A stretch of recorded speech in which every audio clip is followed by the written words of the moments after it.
Teach you guys a little bit about the REOs from what I know, my experience with it. Joni's going to do HUD, and Sam's going to come in and wrap up everything with short sales. So first, the Parker meeting that we're having, it's going to be at the Brick House in Parker. You guys can go on the dashboard and see it if you guys want to go out there. We just try to keep the office fun, so our meetings aren't in a classroom setting. We like to do them at happy hour events. Everybody gets a drink, and then I just touch over a few things. But you guys are welcome to drop in and see everybody. Hi. Hi. Or just see our, well, we won't see the office because we'll be at the Brick House. But do you know how to start my slideshow? So we give you guys the printouts. You guys can follow along on these. Hopefully it starts. So here's the timeline that Sandra was talking about. When it goes into pre-foreclosure, when they can still make the loan right, bring it current. If they don't, when it goes to a public trustee sale, when it goes to an auction. So you can follow the guideline on that. And then, so I got involved in REOs about 9 years ago. I've been doing them. Obviously it's changed a lot. The world is not really REO anymore as we used to know it. Before, we would get the properties from asset managers. So I would have my contacts with the banks. The banks, instead of like US Bank and Wells Fargo and Citibank, they wouldn't just give out assignments. Properties, they go through asset management companies. And that's where I got all my work from them. Is I just built a team with asset managers and got them. So then recently, they just started doing auctions. So they realized that they can save a lot more money now by doing an auction instead of hiring us agents to get the 3% or 2.8 like they used to sell or give us to sell these properties. They can just go to auctions. So auction.com is a good one. Home Search is a good one, and we'll talk about Home Search too. So on these 2 pages, if you guys have investors that want properties or you have a buyer that has cash and doesn't mind the condition of the properties, they are always sold as is.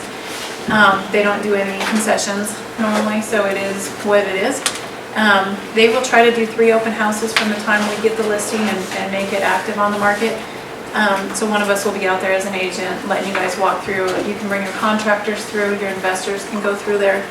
It's a good way to get the idea of what the house is worth and the amount of work that it needs. Some of them aren't going to give you guys a commission. I think it's Home Search right now is not paying a commission to the buyer's agents. But if you have an investor that buys a property, goes back in and flips it, hopefully you get that in return to list it once it's a beautiful home again, and then you get your 2.8 that way.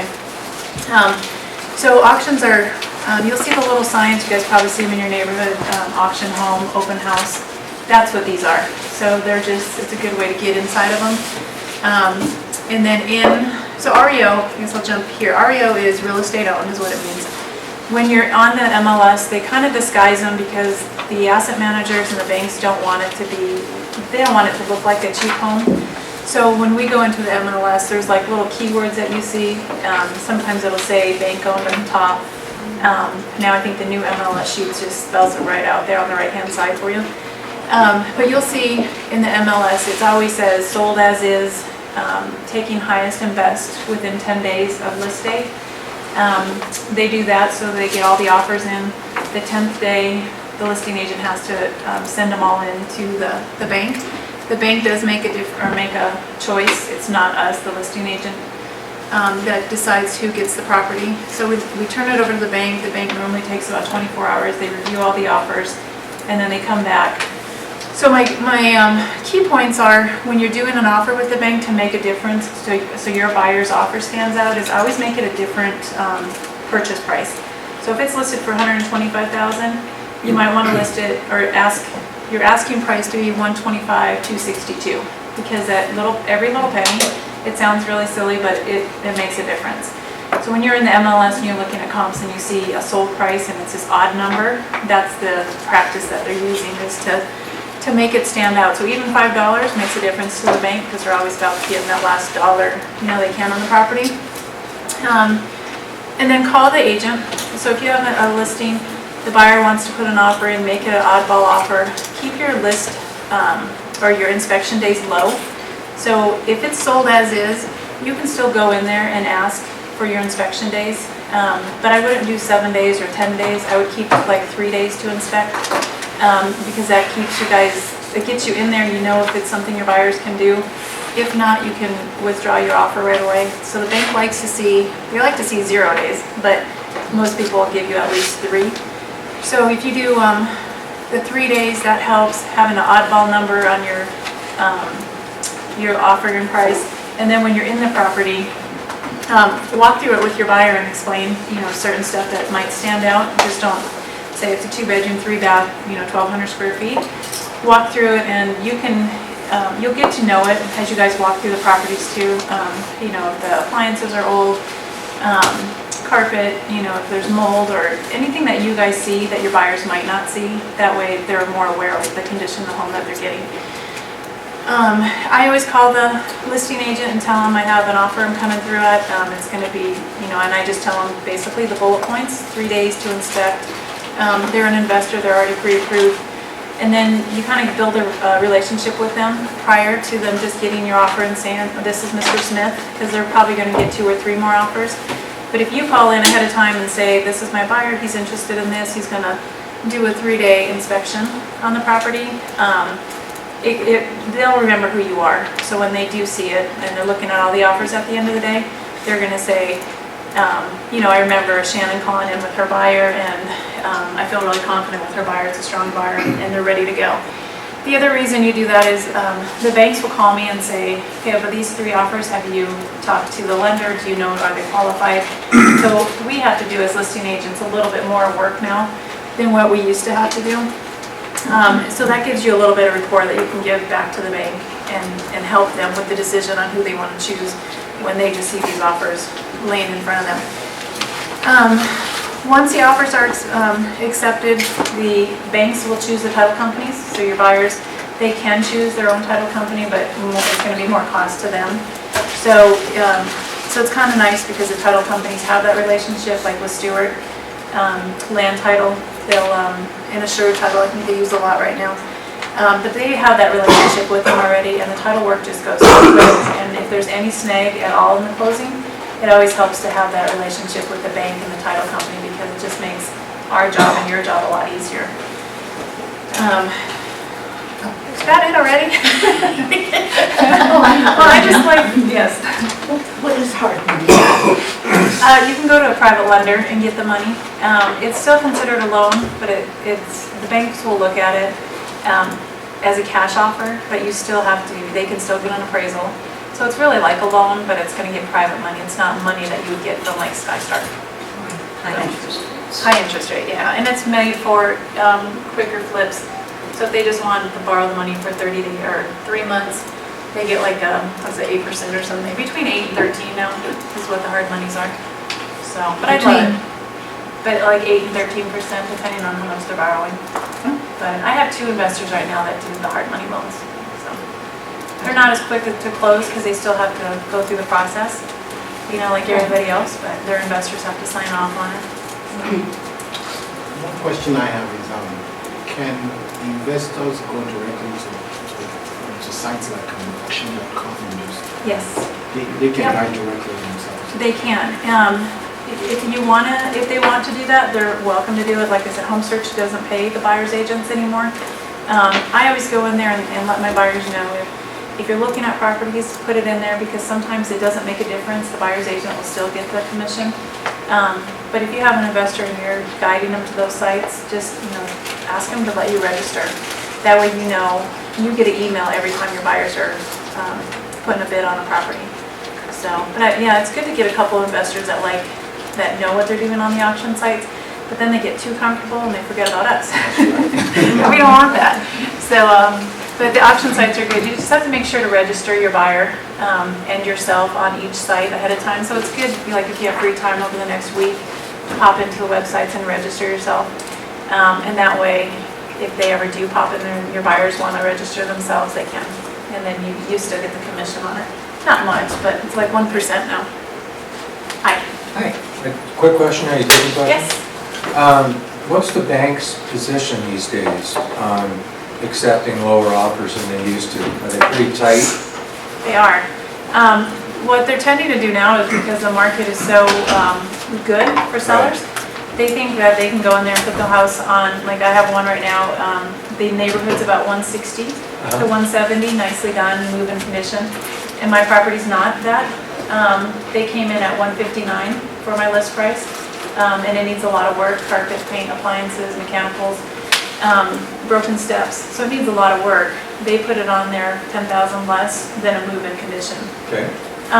So the offers that I get from investors are 130, 120, 125, and we're going back and forth. The bank wants at least 140 out of it.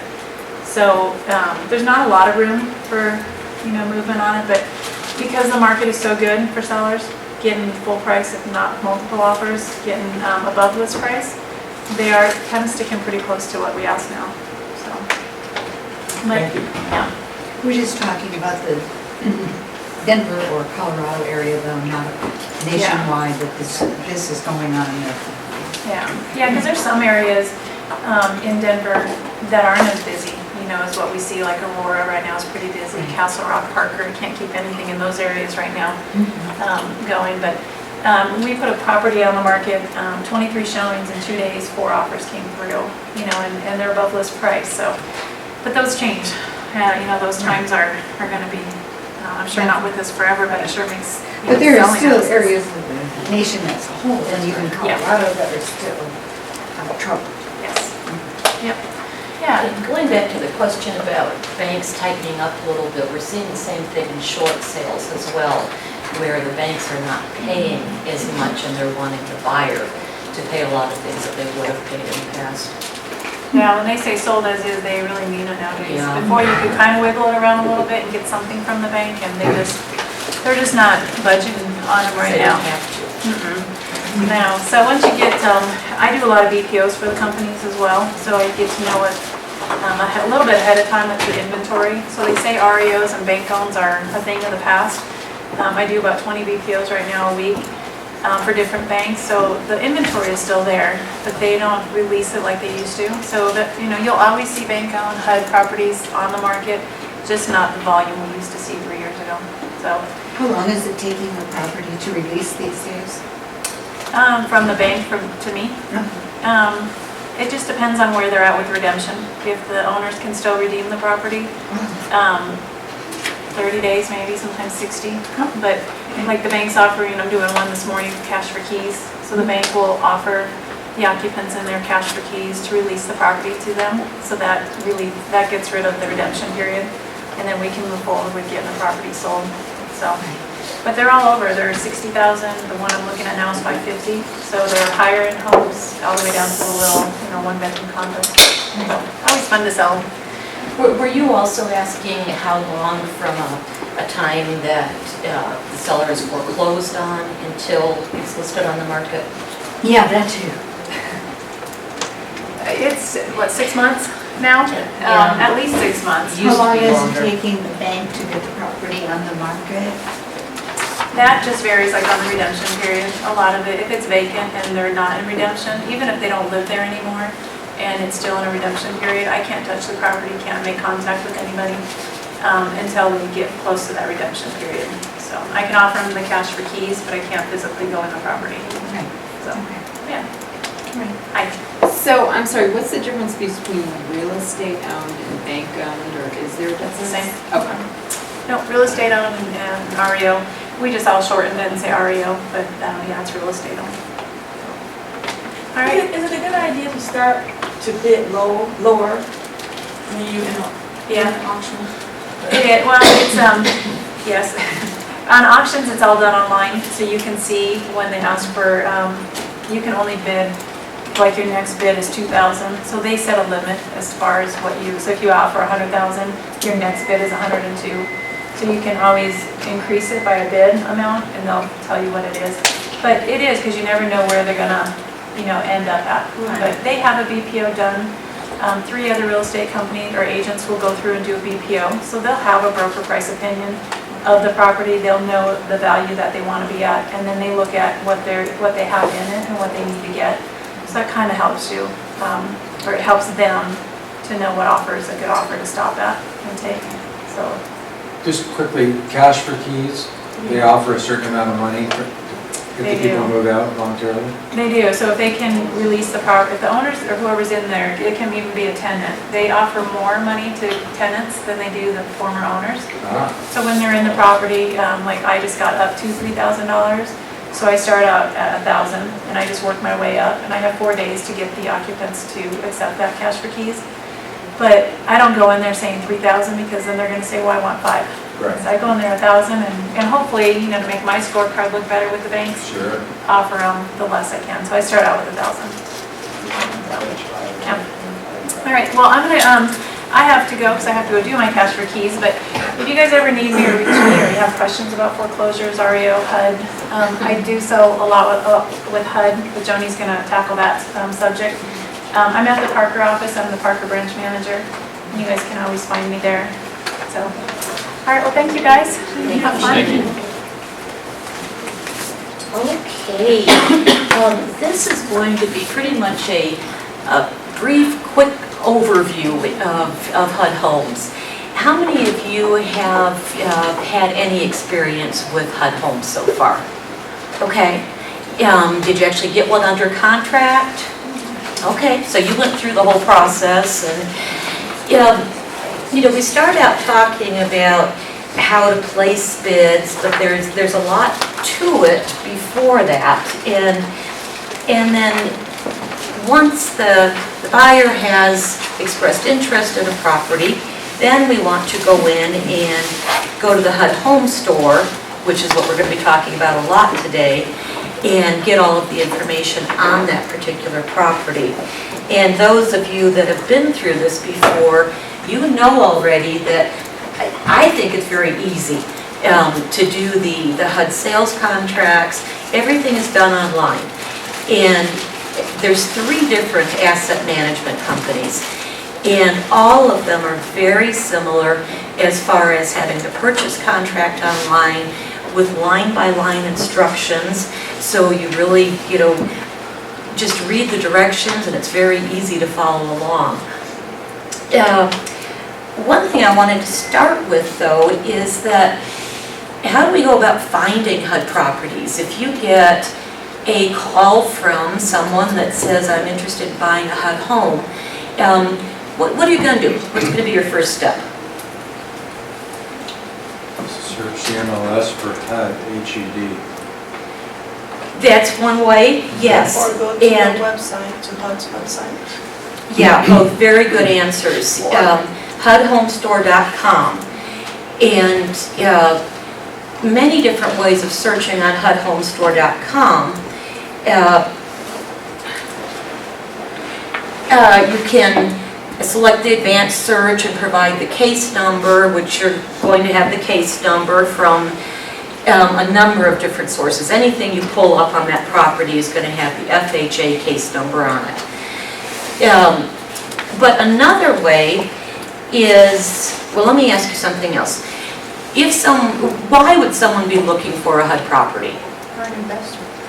An investor, and maybe someone who's not an investor. What would be the reason they're saying they want to go with a HUD property? They usually think it's well priced. Right, they're looking for a deal, and more than likely, they know that there's going to be some work that they have to put into it. So if someone called you and said that they were interested in looking at HUD properties, what I do is I go into Matrix and I pull up the seller type, and that is government for HUD properties. But if I get a call from someone who's looking for HUD properties, I am also going to ask them if they're interested in lender-owned properties, because isn't that pretty much the same thing? Buyers about that. So that would be a search that I would set up in Matrix for them right away, either HUD properties, or I'm sorry, not or, both government-owned and lender-owned for the seller type in the areas that they're interested in.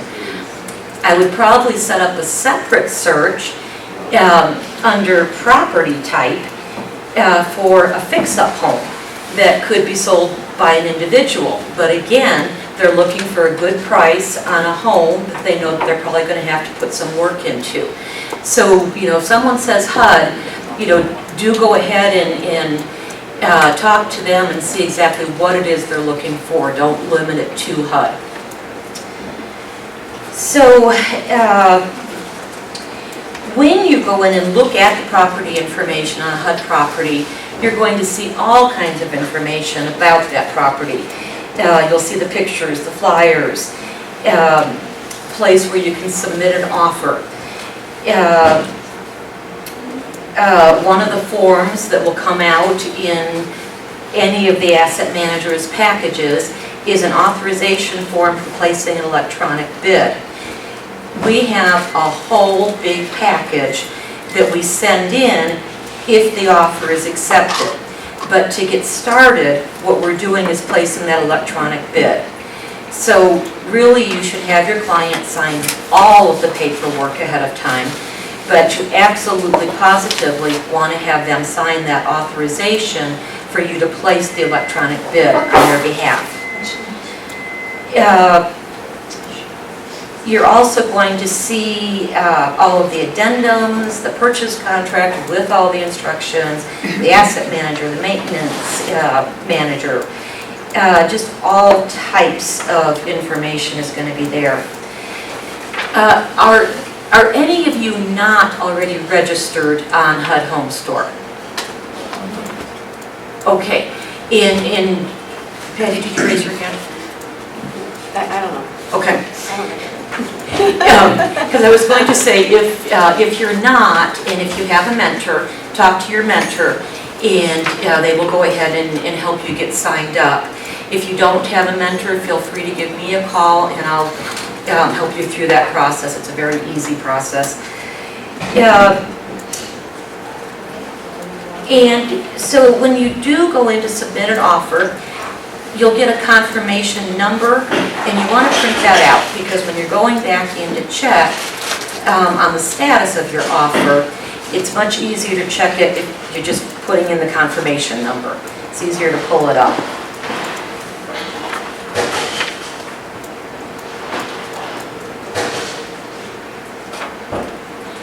And same thing, if you're following up on an offer, everything is going to be done through that same website, HUDhomestore.com. So you can always get all of the information on that before and after making the bid. Another thing before making the bid is that there are deadlines, and the deadlines are Central Standard Time, so Chicago time, if that's easier to think of it. So it's an hour ahead of us. So if it has a cutoff time of midnight on Saturday, it's 11 p.m. here. So, never a good idea to wait till the last minute anyway, but remember that you do have an hour less time than what's stated on the website. So once an offer is accepted, you will be notified by HUD that your offer has been accepted. And they will send you a lot of information then as far as what you want to do. At that point, you want to get your whole package together, which hopefully you already have signed by your clients at this point. And everything needs to be signed in blue ink. And that is because they need to see that it is original. So if you're signing in black ink, they can't tell if it's been copied or not. You take the earnest money actually to the listing agent. You're not sending the earnest money into the HUD asset manager. And they've made some changes in the last 4 years, yes. You also have to make sure, correct me if I'm wrong, that the HUD is available for owner-occupied only buyers or investor buyers or anybody. Yeah. When a HUD property is first placed on the market, there is a period where it is only open to people that will be occupying owner-occupants.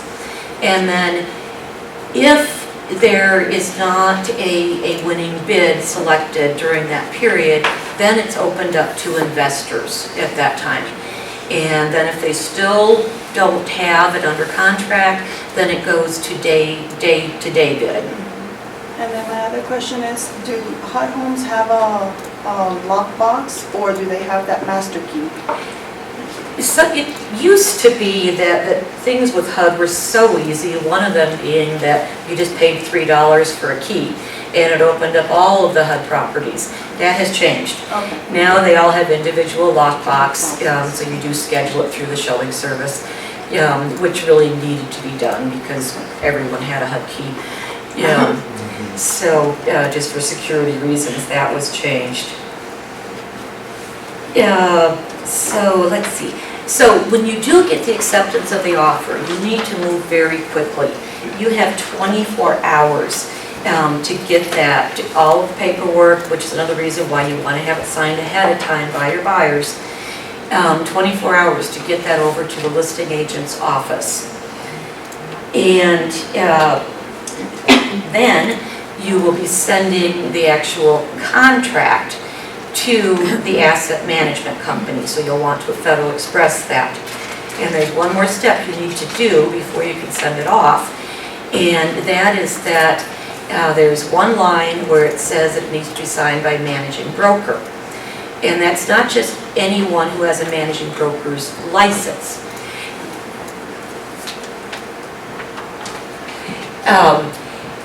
It is the employing broker, Dino, or who he has designated. So the people in this office, and correct me if I'm wrong, Sam, is Dino, Dave Ackman, and Sam Solomon. Is anyone here from the Colorado Springs or Pueblo area? Okay, so we won't go into that. So anyway, keep that in mind, that you'll need to take some time to come down here and get a signature. If you sign it yourself, or if you have your mentor or your branch manager who are also managing brokers, but they aren't authorized to sign on this, if anyone else signs it, what's going to happen is the asset manager is going to send you an email saying that they're not recognizing that name, and then you need to come down here and get that straightened out with Dino. They can also automatically reject it for it being wrong, so you really want to make sure that everything is correct. I have always stressed before on how important it is to make sure that everything is exactly right, but really HUD is much easier to deal with than we all think they are. They really will help you. So, I mentioned once everything is all signed, you go ahead and send it via FedEx to the asset manager. Now, one thing that you'll see when you're first looking up the information about the property is a property conditions report. And that is from HUD going in initially and doing an inspection. So why would we have our buyers do another inspection when HUD's already done it? Because the time that's lapsed.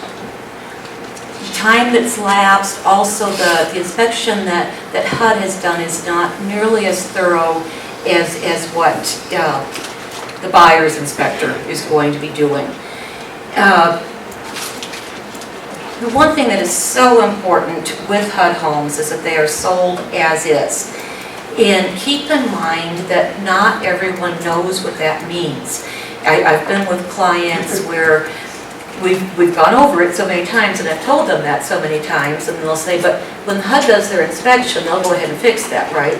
And it's like, wait, HUD's not going to do another inspection, and no, they're not going to fix anything.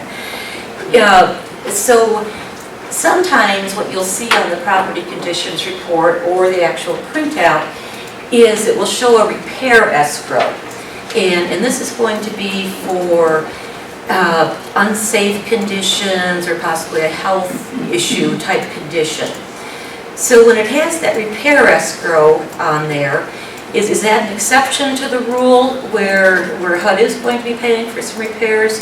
How do you think that works? It's confusing because when you look at that, you think that they are going to be including that. They are not.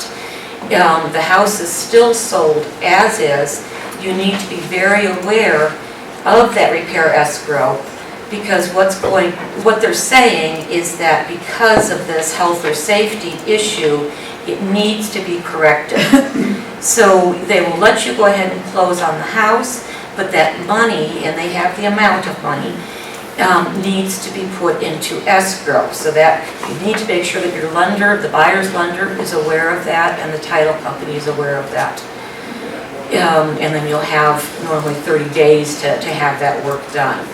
But again, HUD is not going to pay for any repairs.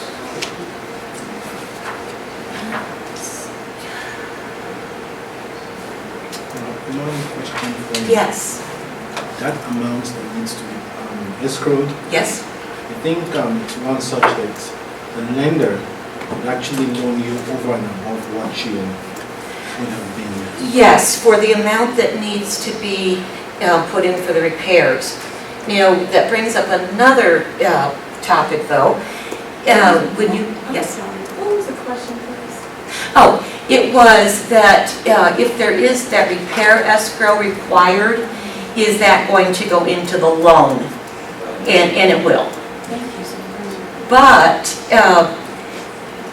you will always see a beginning bid amount on the HUD properties. And with HUD, that is their appraised value.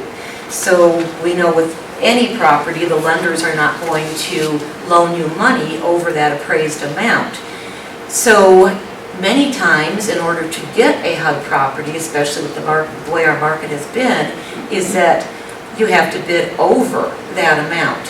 So if you're bidding over that amount, over the appraised value, that is cash that you will have to come up, the buyer will have to come up with. The bank will not be able to include that in the loan. Even if you could qualify for it. Even if you could qualify, right. Mhm. Because it's already appraised at a lower amount, so they're not going to loan on, for more than what it's appraised for. Okay. All right.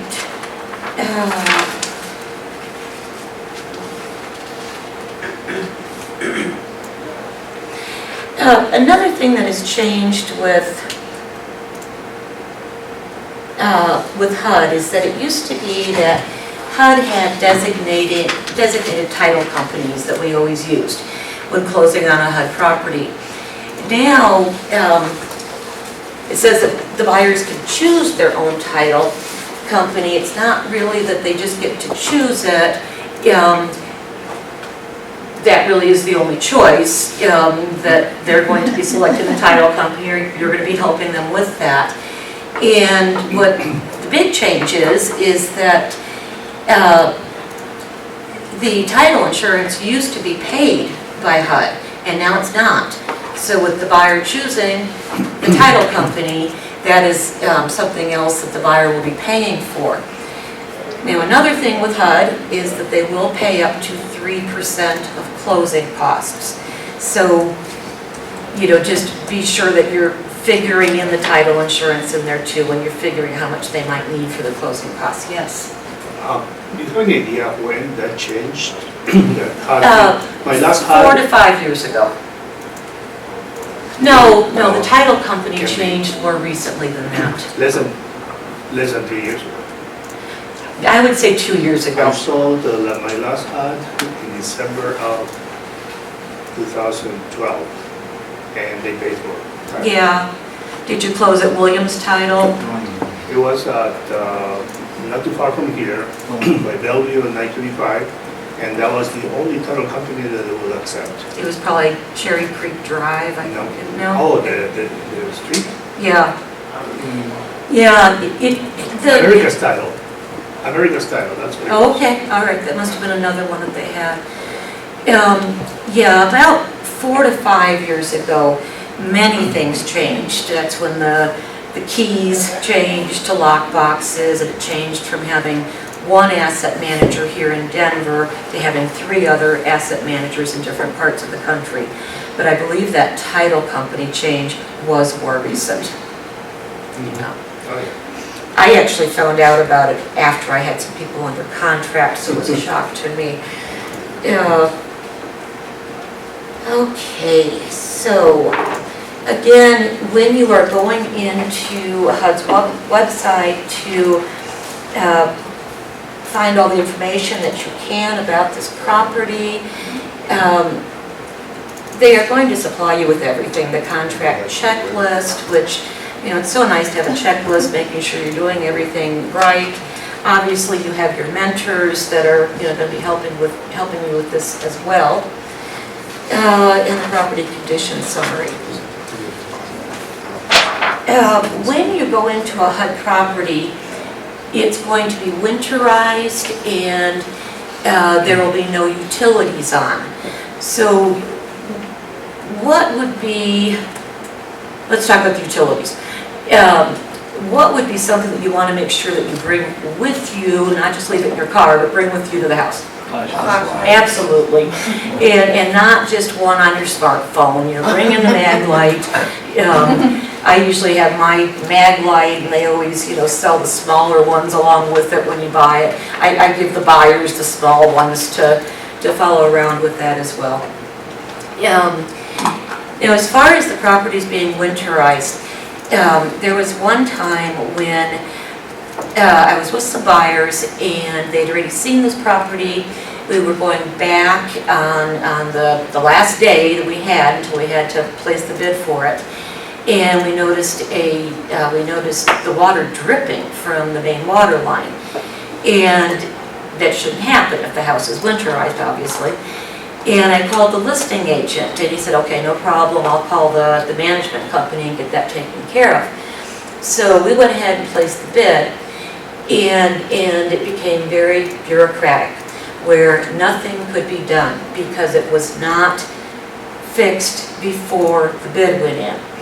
So many emails went through. Everyone understood, you know, what the problem was, what the catch-22 was. But we had to take the offer back, they had to take the house off the market, and then do the repairs and then put it back on the market. So if, you know, it's not too often you're going to see things like that, that the management company should be repairing because, again, the houses are sold as is. But if you see something unusual like that, like if the house has been winterized and you see water coming out from somewhere. I know if it happened to me again right now, I would not just call the listing agent, I would call the maintenance company as well. And that is information that you also have access to.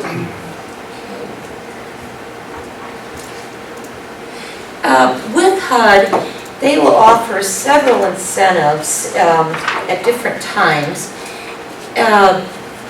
One is the Good Neighbor Next Door program and 203K loans, and they don't have it right now, I don't believe, but occasionally they'll have a $100 down payment program. When they do have that, you need to check and coordinate that with the buyer's lender, because the buyer's lender cannot always work within that program. But they do offer different incentives from time to time. The Good Neighbor Next Door program is for people in the field, teachers, firefighters, emergency medical technicians. And the way this works is that these are houses that are not made available to the general public yet. And it goes on a lotto system. And when they bid on these, it's actually going to be for 50% of what the house will be listed for if it's not bought through this program.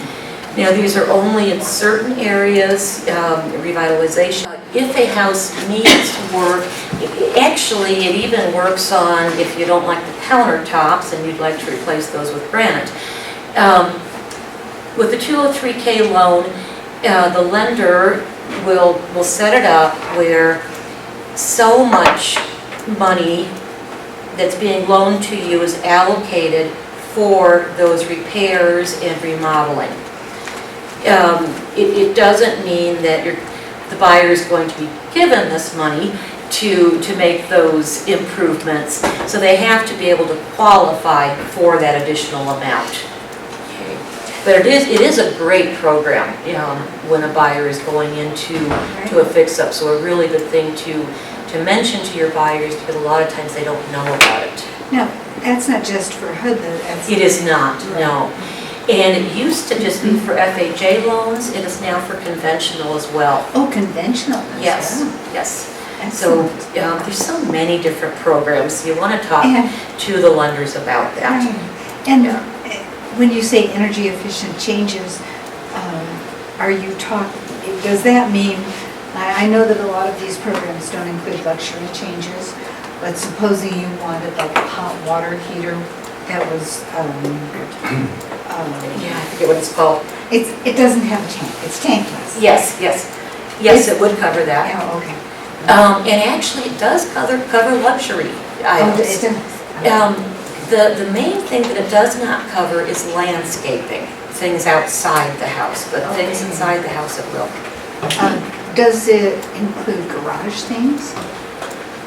I am Is not the garage sure attached? about that. I'm taking a guess here, but I'm thinking like if it was a garage door that needed to be repaired, that it probably would be covered. And this is probably a good time too to point out to you what I passed out. You have 3 pages here of, the first part is links that you can go into on the HUD Home Store site and get all kinds of information.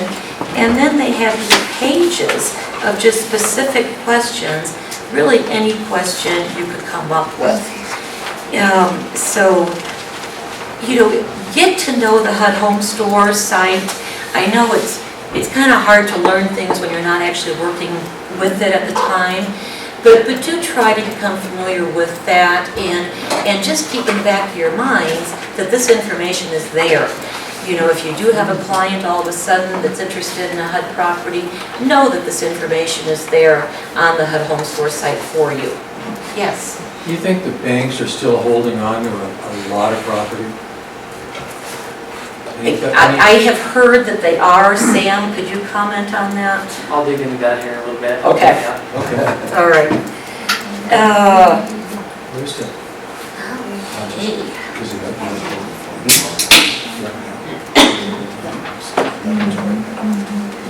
Okay, so we are about done here. This, again, was a very, very brief summary, introduction to HUD. There are HUD classes offered that also offer 2 continuing education credits. And you are required to take one of those classes as part of your mentoring program as well. So I highly recommend taking those classes. I try to take one at least every 2 years because they are very informative. But for right now, are there any questions that you have that I can answer? How positive are you that the 203K includes conventional? It used to be that the full name was FHA 203K. Did that change recently too? I don't know how long ago, but I know that I had some customers that were looking into a 203K, and the lender was looking into a conventional product for that. So I am fairly confident about that. And just check with the lender, Google it. I'll try to while Sam's speaking. But I'm pretty sure about that. Yes. In the categories of good neighbors, I always see those 4 categories when it comes up, but are there more? Because I am a mental health therapist in my spare time. And my friends are mental health therapists, and that's who I usually work for in this field. Right. And they should qualify for that because I know they can should. do emergency work. I know. Yeah. And I believe it is limited to just those categories. I have thought the same thing too. Teachers are qualified, but counselors are not qualified. And Bus we get drivers the are worst not qualified. emergency situations ever. Yeah, so I believe it is limited to just those shown. But again, we could go in and there is a section in the questions and answers about the Good Neighbor Next Door program. So you can always find out that information. Okay. Yes. About medical technicians, can you elaborate who may be like a registered nurse, a CNA, an RN? Will any kind of nurse, male or female, be included into the medical technician? Definitely male or female. I never mentioned. I would imagine that if it's any type of nurse, but I'm making a presumption on that. I don't know for sure. We'd have to actually check with that on that. I just Googled it. Yes. And the 203K is still FHA. Okay. But the conventional is the conventional rehab mortgage. Okay. That's the Conventional rehab. Okay, so same thing, different name. different name. Yeah, all right. All right, thank you so much. And if you do have any questions, contact your mentor. If you don't have a mentor, please feel free to give me a call at any time. I'll turn it over to Sam. Thanks, John. Let's give Jody a round of applause. All right. So we're going to dig into the short sale process a little bit. And we'll have some fun with that. Does everybody have a package and everything okay? I got some extras if you need one. So, okay. I'll take one. You need one? Okay. Give another thing. No worries. Okay, so teaching about short sales. Anybody here know what a short sale is? Joni? That doesn't count. The short sale, let's just go right into it here. I'm gonna flip to my page. What is a short sale? It's selling a home where more is owed than its current value and negotiating a short payoff with the bank. There's lots of terms for it. People use the term underwater or upside down. It's for people that have a negative equity position where essentially they can't sell the house for enough money to pay off their mortgages and get out. It's certainly a problem for a seller to owe more on the property than what the market will bear for it because the seller is very much trapped in the property in that situation. A lot of times sellers have to go whether they can sell it clean or not. So it's not uncommon to find sellers that have a negative equity position. I would prefer for all of our sellers to have lots and lots of equity. They can sell and they've got lots of money to put down and it's glorious.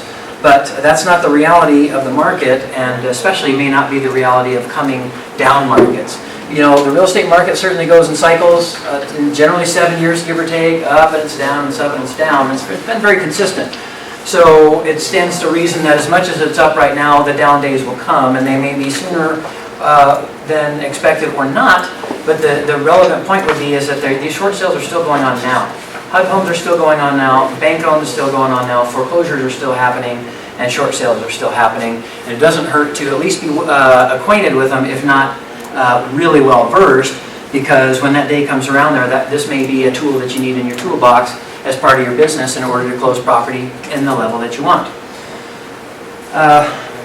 With a short sale, sometimes it can be that they have a huge first mortgage and that's just the value just dropped off. Maybe they bought it and then a year later interest rates ticked way up and so values dropped off. They haven't taken any seconds, they haven't missed any payments, but they're upside down, right? They still owe more when values drop off. We've certainly seen some of that here. I know I saw last year in 2013, especially in the spring when things were really nutty like they were this spring, people come in and offer $20,000 or more over full price and still not getting it. So I wonder how much the guy that paid that actually got it, and I wonder how upside down that guy will be. You know what I mean? Because I tell you, especially in 2013, they were doing that because the rates were 3 1/4. So they locked down that 3 1/4 rate, but they're going to have to enjoy that for a real long time to make up for the extra 20 or 30 G's they had to pay to get the property. But of course, when you have exuberant buyers coming in paying whatever they need to pay because the market's good and we're going to get a great house and everything like that, it certainly sets up the market for people to be upside down later on.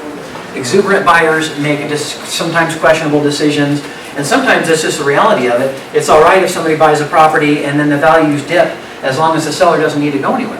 If the seller can keep making their payments and they're happy right where they're at and don't want to move, then even if, whether the market fluctuates or not, it's not relevant to the seller. Seller's staying put, seller's making their payments, seller's not even selling, right? But if they're selling, if they suddenly have to sell, whether it's a job, illness, divorce, whatever it is, you hope that they didn't get caught short. So let's go a little forward here. Why would somebody short sell their home? Financial distress, certainly if they're in foreclosure and have not been able to make their payments for whatever financial problems going on. The value drop and need to move, that can be just where, the market's cooled off in general. Maybe the buyer bought at the top of the market when things were hot, and now they need to move. Jobs transferring them to Atlanta or goodness knows what, but they have to move. And they do not have enough value in their property to get out. They would short sell their home to prevent credit destruction.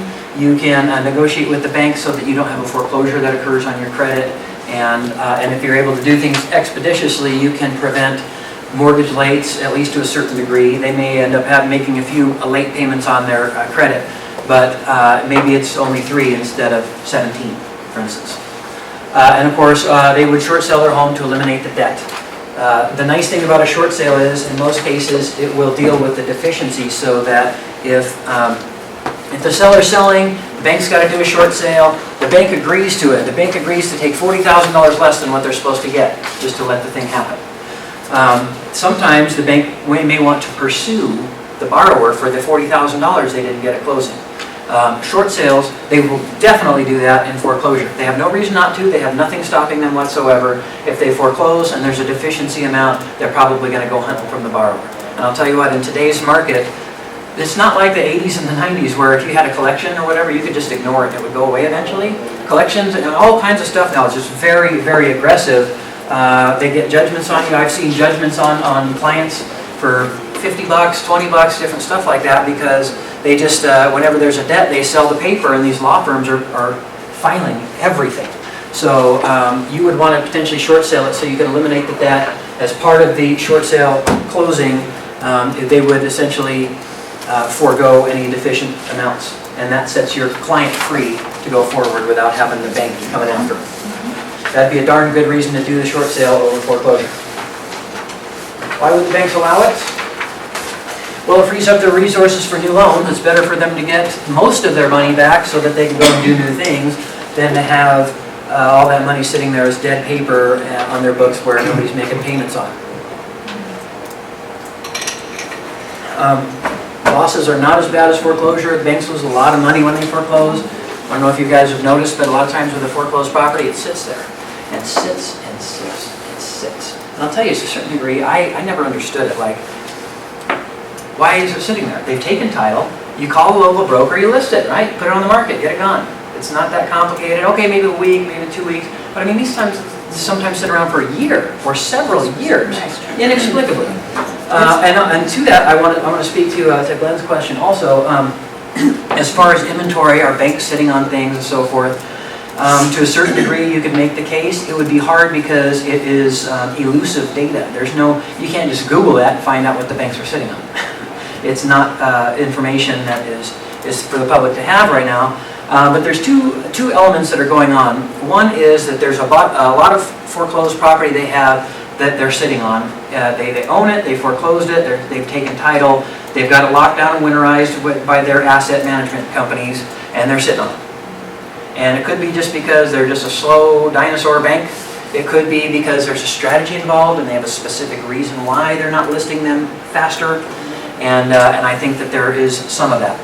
The other thing is that there's also another element of shadow inventory out there, which are homes that the banks could foreclose on, but they're not at the moment.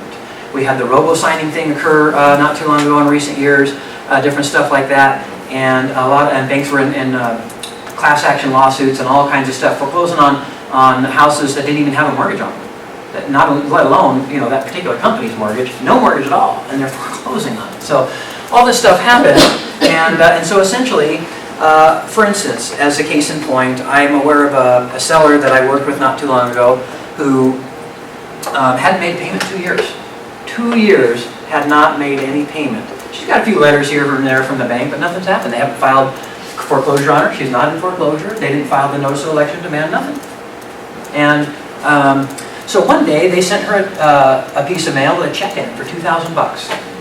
And of course, it's one of those checks where it says, of course, if you cash this, that means that we're good, right, on whatever the class action lawsuit is. I think this particular gal had been potentially discriminated against for like a minority discrimination thing, and so they were like settling with everyone to like make it right because she had a higher interest rate than everybody else, that kind of stuff. So at any rate, they sent her a check for $2,000 and she cashed it, and the moment she cashed it, they filed foreclosure on her. Now they can foreclose on her. So there's all kinds of properties out there that the banks that could own and turn around and resell and all that, and they're sitting there and letting it ride for a while for whatever reason.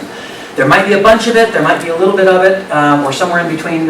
I don't have any way to know, but there is a lot of inventory out there that the banks are still dealing with for sure, and it's not really something that's going away. If anything, it's potentially coming back. What's the process with robo-signed properties or properties that the bank was inappropriate about at closing? Is that still going on? Fortunately, no. The banks, at first, when this really came down the pipe, they called a moratorium on foreclosures and just shut the whole thing down for a while to make sure that they could at least stop making more mistakes. Right. And then they went through the whole lawsuit or whatever. That's the thing, is they're settling that stuff. That robo-sign stuff is settled. That's why they're starting to make the move and make some changes. And starting to pick up these properties where they were sitting tight, not foreclosing, calling the moratorium and all that, and that moratorium is over. So I think that we can expect that we'll see some more like that. Okay. Well, what if there's a property that was robo-signed being sold in the general market without any foreclosure, without any... I don't know. Case by case, I have to assume that the individuals worked it out with the banks. I know if I owned a piece of real estate that I lived in and there was no mortgage on it, and some mortgage company wanted to come around trying to foreclose my property, it'd be a real tangle. So I don't know how it played out on the play-by-play, I guess, but one way or another, they settled it, and lo and behold, the banks are still in business. Right. I don't know what they paid, and I don't know how bad they got sued, but they're not out of money. So, that's good. That's good. Okay, so, yeah, why would they allow it? So losses are not as bad as foreclosure. Foreclosure harms their future ability to lend. Every foreclosure that happens for a mortgage company there can affect their ability to lend by a factor of 7, which is to say that every time a lender or a mortgage insurance company has a foreclosure that occurs, they have to start to hold more money in capital with the Federal Reserve. So every foreclosure that happens, it ties up more of their money as a capital position. And this, of course, to protect. They should have some money there just in case things go bad. But the more money they've got to tie up there because of foreclosures that happen, the less money they can lend to your clients. So they would rather have the short sale happen than a foreclosure for that reason too. And of course, if they can't lend, it hurts their profitability, and it's always about that dollar. So, and of course, they are insured as well. You have insurance companies and mortgage insurance companies, and those guys are insured too. I don't know where the buck stops, probably with the government, but that's kind of how it works. And so they don't mind it. In fact, banks have a department for short sales, usually called loss mitigation. Okay, does it pay? You betcha. Banks commonly allow a full 6% commission. That can be hard in markets like this where it's a seller's market and hungry agents are willing to cut commission in most cases. Every now and then I have seen the bank come back and ratchet it down to 5%. Never seen it go any worse than that. Double ending is possible. And of course then you get the whole thing. Sometimes with banks on a short sale, if you're double ending it and you represent the buyer and the seller in whatever manner, they won't let you have the whole 6%. Maybe they'll let you have 4 or 5%. So you want to find out about that. If that's the case, you can potentially refer the buyer to somebody in your office and split it up and do it a little bit differently so you can still retain more of the money. Double ending is also possible because it's a short sale listing that you're in control of, and you can potentially reach out to people before it hits the MLS marketplace and double end before it even goes on, especially with investors, because short sales are really good investor pickups, and we'll dig into that here in a little bit too. Let's see. Attractive price likely, which means closing is likely. When I've got a seller and they owe a certain amount and they've spent a certain amount on the house, and so they need to sell it for some high-end piece number or whatever so that they can have enough money to put down in their next place, that's all well and good, but what if I can't get that price? What if the price I can get for them is not enough for them to go and buy their next place the way they'd like to? and now I've got to try and get some crazy price I can't really get, or I've got a seller that doesn't want to sell at all and I can't get him enough out of his house.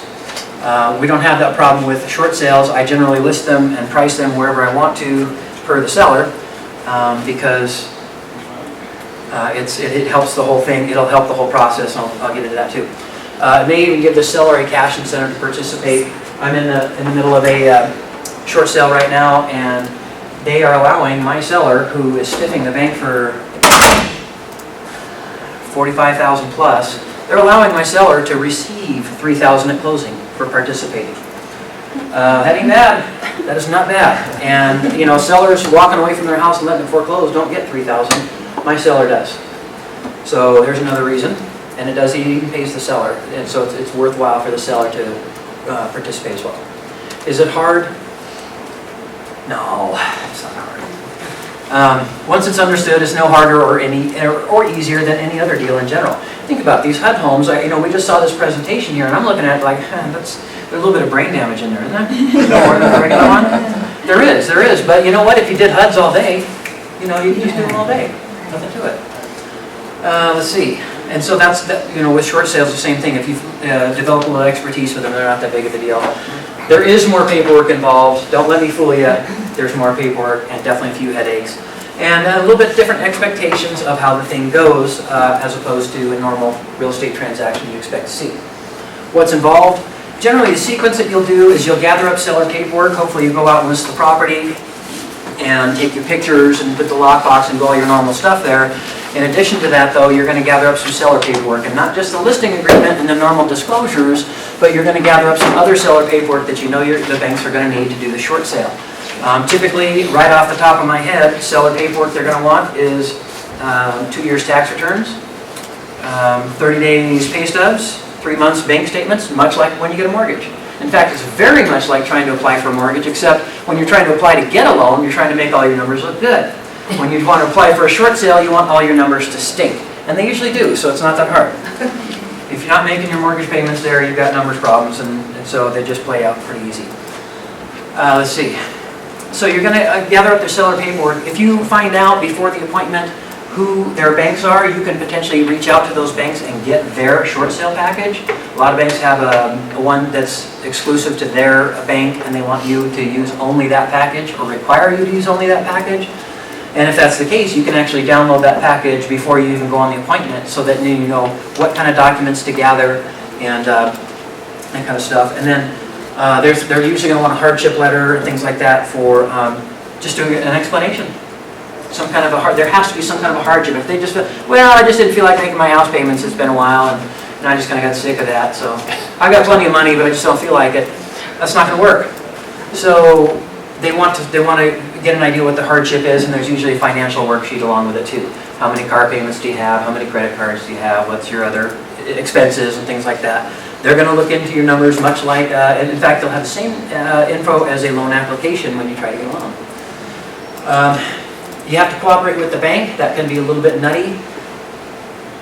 The banks, they like to, well, one hand doesn't know what the other hand's doing a lot, I guess I would say. If anybody's ever dealt with a bank, you know what I'm talking about. I had the short sale I'm working on right now. I listed in October last year, and I made up my mind I was going to close this one by Christmas. I was going to make this one happen. I was going to rock and roll. I was going to do everything instantly, the moment we needed it, because we were going to jam and get it done. Well, it's still not closed. How long ago was it? October last year, almost a year. Still not closed? No, and my longest short sale is a year and a half, but it was a year and a half because the seller asked me to drag it out, and I succeeded. So, yeah, well, she lived there for a year and a half with no payments, for goodness sakes, and I got paid at the end, and everything works. So cooperating with a bank, for instance, this one that I'm talking about was with Bank of America, and Bank of America wants you to go through their loan modification process before they will even talk to you about a short sale. It's the same process, same paperwork to a T. And so we said, all right, great, put us in the loan mod thing there, and let's go ahead and start that up. And you call back a week later, okay, what's going on? Say, oh no, you're going to have to apply for a loan mod. They're telling you the same thing they told you last week, and you've already done all. They were just terrible. It took us several months, almost 6 months to get it from I just signed a listing agreement with them tonight to, okay, we've got a short sale file open. And I started at the beginning in a hurry, okay? So, on the other hand, I have also closed short sales in a span of 2 months. So they can go fast, you just never know what you're gonna get. Banks change the rules from moment to moment, from month to month or quarter to quarter, and they do not notify us. They just do whatever they want. You just do. Yeah, so when you're doing short sales, you want to really apprise yourself of where the banks are at or how the bank's going to work, and you're also going to want to just caution your clients as to what's involved. Another thing here is the appraisal. At some point, there's going to be an appraisal on the property, and then there'll be the approval, theoretically, at the end. Sam, are Yes. short sales usually as is? For the most part, yes. A buyer on a short sale will still have all their normal rights to have inspections and to make requests and things like that. It's just that most commonly on a short sale, the seller is usually financially distressed and unable to do a whole lot in that realm. And so that's generally something that the buyer has to be aware of going in, is that sellers, in a lot of cases, sellers already moved out of town or whatever it is. And so for the most part, buyers can expect to be taking it as is, unless there's some real sticker thing. For instance, the short sale I have just now, we've been sitting under contract so long, we got hail damage on the roof from these storms. So now I had to call the insurance company, and we had a guy out there, and he wants to write a check, and he's willing to write a check for $7,000, or he's willing to write a check for $7,000 plus $3,200 to Bank of America. What are my chances of getting that $3,200 from Bank of America? No. They're poor. They're very poor. So, so basically I persuaded the buyer to accept the $7,000 cash for the new roof, and so the buyer stays in the deal. Just all kinds of little nutty stuff like that can happen with the stuff there. I want to mention the appraisal too, because this is an important part of the short sale process, if not the most important. The amount of money that the bank decides they need to have out of that house is the key to everything. If they decide that that number is more than what I can get for them, I will not succeed. If I've got a house and I can get $200 for it all day long, I can get $200 for it for sure, no problem, but the bank says, no, this is worth $250, and the market won't touch it at $250. We're toast. There's no way to close it, there's nowhere to go, the house is going to get foreclosed, and the seller is in a lurch, and there you are. It kills all your efforts and everything you've tried to do to that point if the bank comes back with too high of a number. Of course, we have a bunch of really strong comps and high comps and everything in the market that we're in right now, so that threatens the situation. One of the things that you can do is, first of all, let me tell you, it is illegal for you to go into a property in that situation and cause any damage to it. You would think that'd be kind of a slam dunk thing. I shouldn't have to tell you. Shouldn't have to tell you. But for instance, like you can have it. What if somebody said, "Well, I've got to, I've got to get the bank to come in with that low number there." So I'll tell you what. I'll go in and I'll break all the windows, and then that'll hurt the value. So that's illegal and federal offense. So don't do that. However, a lot of houses in a foreclosure or a short sale situation are physically distressed. What I do when I do my short sales, and what you may want to do or take to consider for yourself, is to emphasize the physical problems that the place has. If I see any kind of evidence of mold anywhere, oh my God, there's mold in the house, there's mold all over the house, I will mention an MLS, possible mold, possible radon, possible this and that, whatever, possible lead-based paint for anything before 78, because it's all true, right? And because I don't want it to look good in the MLS, I want it to look terrible in the MLS.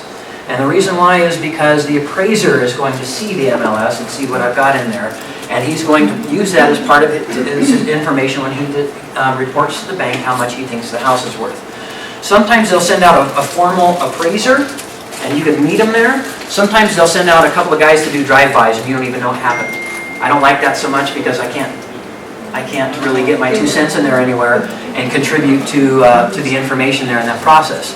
I have also had times, like for instance, if you have maybe you got a stairway and there's no railing on it. That's pretty common. Well, that's a hazard. That's a safety hazard. I'll get that yellow caution tape and put it all over the doors. Take a picture to send to the bank. We've got hazards all over. We got mold. We got lead. I don't do anything that's untrue, but it's not that hard to find things that are true. And of course, to emphasize them. And they are relevant because they will come up. I mean, buyers are going to have an inspection to find these things, right? They're relevant. The thing is that sometimes when you have a house, especially you have a messed up house, sometimes you gotta look for nice things to say about it when there's not much nice to say about it. You ever have that? And so this is kind of the opposite of that, where instead of looking for nice things to say about it, you're looking for things that aren't so great about the property. Because we want that to come into play there. The bank in the end is gonna decide whatever they're gonna decide, but what I have found is by doing those efforts there, they've really paid off well. I had for instance, on the short sale I'm working on right now, I felt like I could, if it was in normal condition, I put it on the market, I could get about $240 for it. I figured that's about where it was at, $240, maybe a little more if it was really sharp. And so I priced it at $175. Right on, right? I priced it at $175 because I knew I could get $175, and it is not worth $240 or more because it was not sharp. It's all messed up. It's got real problems. So I priced it at $175, and then I called some investors, and one of these investors came in and brought an offer on the thing at $175 because the appraiser is also going to see the contract. I want them to see not only the remarks that I've got in there, everything's wrong with the place, but I want them to see the low list price, and then I want them to see the contract that goes along with it, at which they will, at $175 as well, so that when the appraiser's trying to come to their conclusions, that's the kind of input they're getting as far as what I can provide. There's only so much input I can put into that process, but I should say we have to, if we're going to get a potentially favorable number from the bank. The appraiser on this one came in and she said, there's structural damage. She says, not structural damage. She said this thing comps up to 300, but the garage had been kind of finished out into a room, kind of weird, and she thought that maybe there was a bunch of load-bearing weight on this thing that wasn't supposed to have load-bearing weight on it, so we had like a structural thing. And we did have a little bit. We had some sloping floors, and we had some negative drainage outside, and I'm all about that too. If we have negative drainage, possible structural damage and all that, definitely going to mention that in the MLS. But she said she's got comps to 300, and I'm like, oh man, no. I don't even know about the 240, 250, although the market had improved since this whole took a year. The market, the comps that I had in October said 240, 245. The comps that the appraiser's talking about in April are at 300. So remarkable stuff there. And I said, yeah, it's a shame that the structural stuff, I don't know about it, but it looks, I'm really concerned about it. The negative drainage outside is a real bad problem because it's got those concrete steps that are broken a little bit, that kind of stuff. And she came back at 215. Don't you know? Now I can't do the 175 anymore. I know the bank isn't going to take 175. The comps, there's just no way. I just don't have enough problems there to sell at 175. I priced it lower than I knew that I could get in general. I know they're going to come up some, and they did come up substantially. But can I sell it for 215? You betcha. Yep, and with the adjustments and all that, actually the purchase price is like 208. And we're in business. I can sell the thing at 208 all day, but I had to price it at 175 to get it. Does that make sense? So that's part of your strategy with short sales that you want to take a look at, is making sure that you're able to give some input there so that the number that the bank settles on is a number you can get from the marketplace. The bank needs that to happen. Your seller needs that to happen, and if the bank comes back with too high a number, it'll kill it. So after they've made that determination that the value is 215, is the bank looking to get the 215, or would they still consider a lower offer? At that point, they won't take anything less than 2088. 2088 is what their little magic number was after the 215. So 215 is the value, and then they allow for an adjustment. So 2088 is where we have to be on purchase price. Nice thing with that too is that now you can see if the buyer's sitting there 175, and I come back and say, listen, the bank says 2088 is the minimum amount you got to pay for the house. A lot of buyers are going to walk away from that, right? If that buyer, I was hoping they would, believe it or not. I was hoping they would because I don't represent the buyer. And I thought, boy, if that guy walks away, I'm going to double in this thing so fast, make their head spin. Go ahead and walk away. I'll sell this thing at 208 all day if it comes at 300. Yes, ma'am. At closing, is the cost split the same as it would be normally? As far as the buyer pays for the inspection, that kind of cost? All the fees are normal. The bank will pay all the property taxes, including the back property taxes. Buyer will pay for their inspection normally.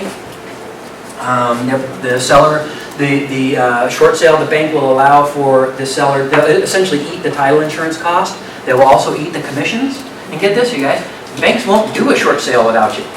They require a broker, have to have a broker. What is that? Why? I imagine that it's probably to keep out, probably as a screen, so to speak, so that if you got a bunch of nutty people that are all over the place, they won't swarm the banks with all their nutty questions and stuff like that. They'll say, well, at least if it's a broker, hopefully there'll be some filter or professionalism or some kind of pre-screened look at the file before it hits the bank. So I imagine that's why that is. It's costing them a lot of money to make those brokers stay in the deal. But the other part is they need so much paperwork. I don't know how any of these would ever get done without a broker really keeping their hand on the wheel. Does it have anything to do with, if the bank says that they're in trouble, but if you say it without knowledge, nobody's in trouble? With respect to like advising them and agency and stuff, I don't think that that's why they're doing that, but it could be because they might say, we want these people to have their own advocate because we don't want them trying to sue us for stuff that one of our... I had one lady assigned as this person as POA for that person, but they didn't put as and for. They just put me, POA, the other person. And the bank kicked it out because they have to have as POA for. They're really nutty about that kind of stuff. And while I'm on the topic, I want to mention that if you're ever dealing with a bank, whether it's HUD or it's bank owned, you're making an offer on it, or you're dealing with a short sale or whatever, if you have forms and documents and stuff that have the initial lines on the bottom, it will generally make you get initials on everything. However, if your form does not have any initial lines anywhere down here, it will not ask you for it. So if you'd like to skip that headache there, just make sure that your contract software leaves the initial lines out. Okay, what else do we need? We definitely need the borrower authorization. Your title company can provide one of those for you. You can write one up yourself. You can Google it. They're real easy to get. It basically authorizes the bank to talk to you, the broker, and not just the borrower. You will not be able to do anything until you have that document. It will talk to you about nothing else. Generally, you got to send that in first, and you got to sit tight for at least 24 to 48 hours for it to be registered in the system, and then you can start calling them and finding out where to send the package and all that kind of stuff. These are the things that they're also going to need at some point in the process: the listing agreement, MLS printout, contract, and the lender letter from the buyer or proof of funds if the buyer's coming in cash. Those are the kind of things that you have to provide. So you can see the seller's got to bring their stuff in, and then you have to kind of finish out the file with the things that you would do. And that's the bulk of the file, except for the little ancillary documents they like to string in. The bank's response, slow and even slower, and then super fast. It really is something there, like for instance, this one I'm working on, they need this thing right now. They need this thing right now. They just hit me with the requirement this morning, and if they don't have it in 48 hours, they're going to kill the file. This is some obscure document. We got to go hunt it down, and I got my title company on the job. But these are the same people that took, 4 to 6 months just to roll over from loan mod to a short sale? And now they're like, oh, come on, you got 48 hours, go, you got 2 days. This is exactly their response, slow, slower, and then really fast. Because once they start to figure it out, and once they start to really get going and get the wheels turning and stuff like that, they'll start to hit you fast with requests and different things like that. And to that end, you want to make sure that the buyers and sellers are accessible. I've got the buyer on my short sale is in California, and I didn't realize that at the time, but it has created some headaches with just keeping up with all this, signing that. Oh, sign this again because you didn't sign it quite perfect, all that kind of stuff. And which is, again, one more good argument for why you should be really good at making PDFs, no matter what the situation is, because PDFs email real nice. Bank's response, they will give you those hoops to jump through. They'll make you go through the loan mod first.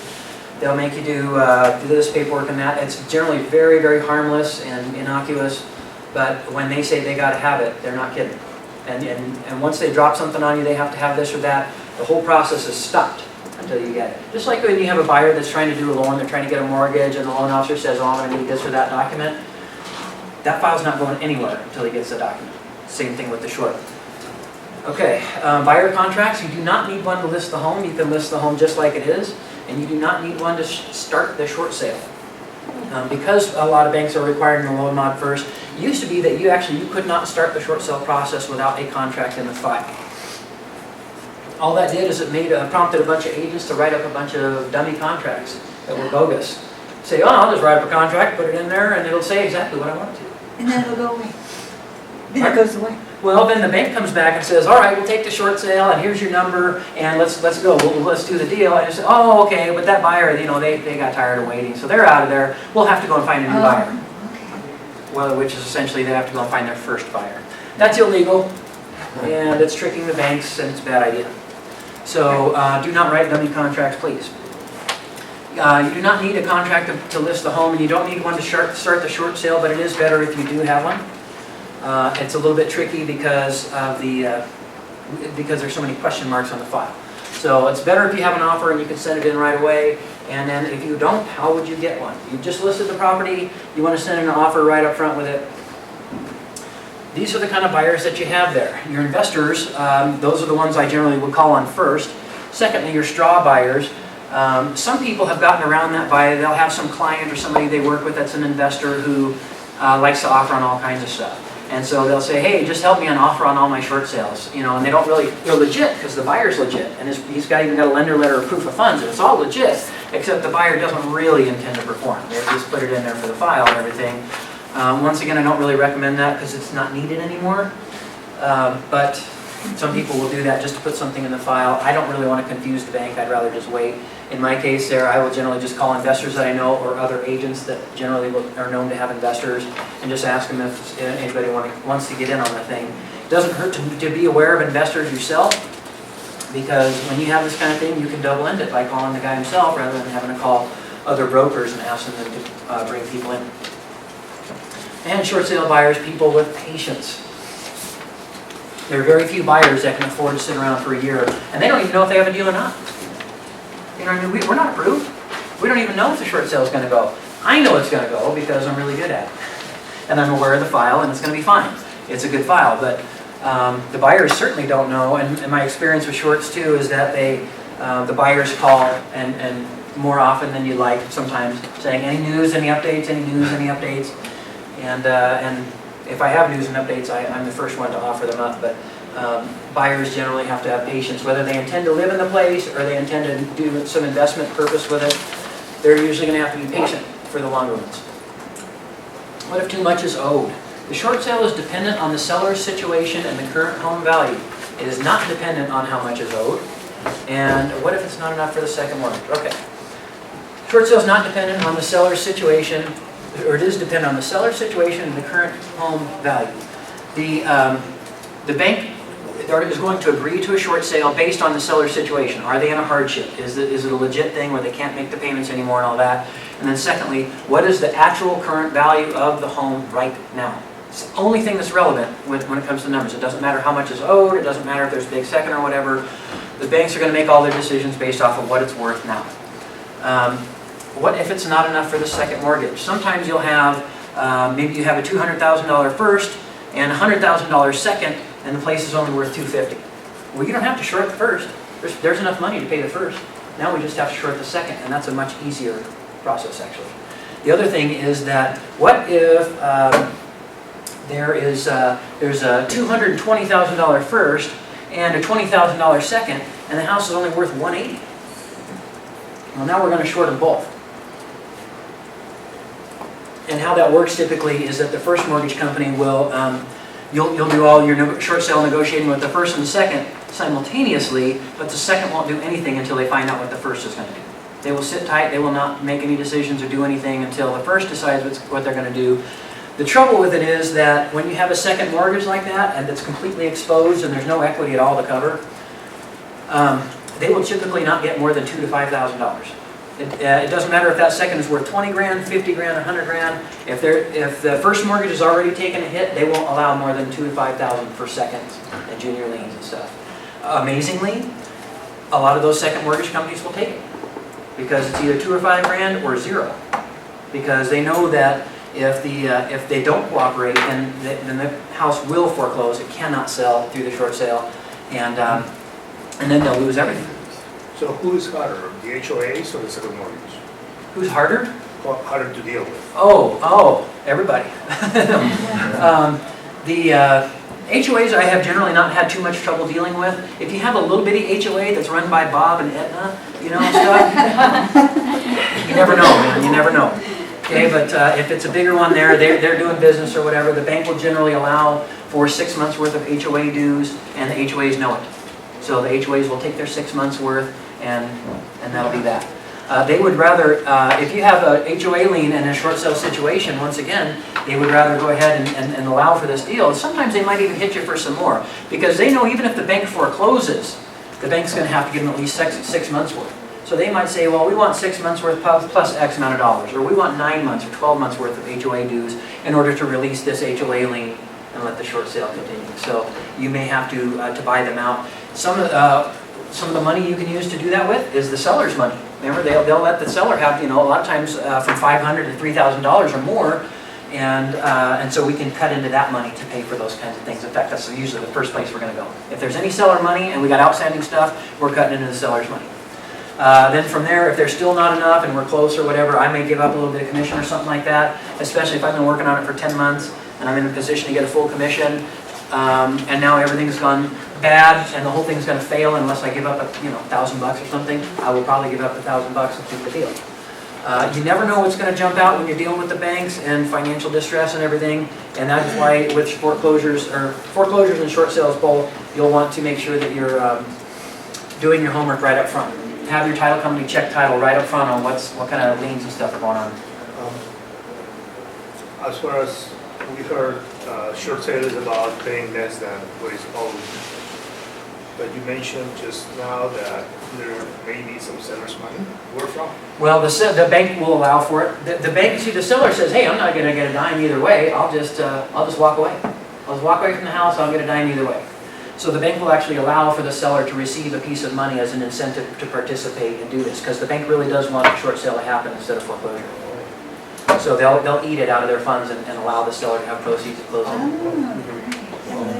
So, this sounds like just the most amazing negotiation. Who is in charge of the negotiation? What entity takes charge of talking to everybody and getting them down? Yeah, who indeed? If you want to do short sales all by yourself, you can absolutely do that. A lot of title companies have a short sale department. I utilize that because I've done them by myself and it's miserable. It's really miserable. These are the guys, they charge some money, but the bank eats it, so it doesn't cost me anything. And they're the ones that will sit on hold with the bank and do all that brain damage stuff there. I still have to do a little bit of it, but very little. The bank does it. No, this is a title company here in town. My title company has a short sale department where I can send all my stuff to them. I even give my logins to Bank of America's Equator site and all this, and they just get in there and kind of do a bunch of stuff as me, for me. So, and it doesn't cost me a dime. I would recommend that for anybody who wants to mess around with a short sale. I would recommend getting a good short sale department on somebody's title company, that sort of thing, and utilize them because it's a night-and-day difference. On the bank end, they'll assign a person. Usually, once you get far enough in the process and they decide, okay, yes, we're going to actually work on the file now, they'll assign a person. And depending on how big the bank is, you might ride it all the way through the deal with that one person, or they might roll it over to another department as you go through the sequence of approval and they sign off and it goes to the next department and all that. So they'll always give you a point. Once you get all connected with the bank, they'll give you a point of contact on that end. On your end, it's you and your short sale team communicating with the bank as far as what you want to do with Real it. estate agent and short sale team, which would probably be the title company. Yeah. There are short sale teams that are not title companies or whatever, but I need it to be my title company because then they work out the HUDs too. Throughout the process, they need to work out preliminary HUDs, and it's already the title company we're going to close at. So it's kind of like a slam dunk thing there. Okay. So I would encourage you to do that. And I'll give you guys my title company info afterwards if you want to check in with them. Okay, so if it's not enough for the second mortgage is really going to get hurt. Junior liens, second mortgages, mechanics liens, those can certainly happen. I worked on a short not too long ago with a $20,000 roof.